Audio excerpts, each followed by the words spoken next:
Welcome to Sweet Life Beat Life. We hope this video helps. You start by verifying prerequisites so the store feature becomes available. First, check that your channel meets eligibility, monetization enabled or merchant program approved, and that you have 1,000 subscribers if required. This unlocks settings. Next, prepare product assets, clean images, clear prices, and short descriptions. This speeds approval. Once ready, enable two-step verification and link a brand account or Google Merchant Center. This establishes trust, and you now connect your merchant account and push products into YouTube. Go to YouTube Studio, open monetization, then merchandise or shopping, link an existing merchant center or create one. When linking, verify your domain and upload a product feed.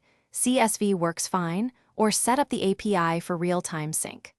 Once products exist, map them to videos by adding product cards and enabling end screen placements, because that is how viewers will see items. Make sure metadata tags match video content to improve relevance and click-through.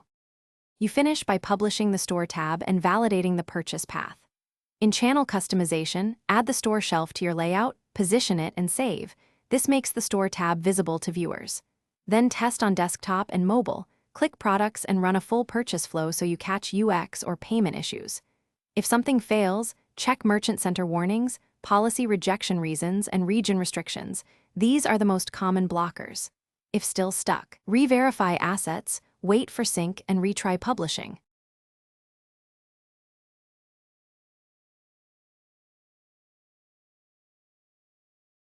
Thanks for watching. Consider subscribing if we helped you.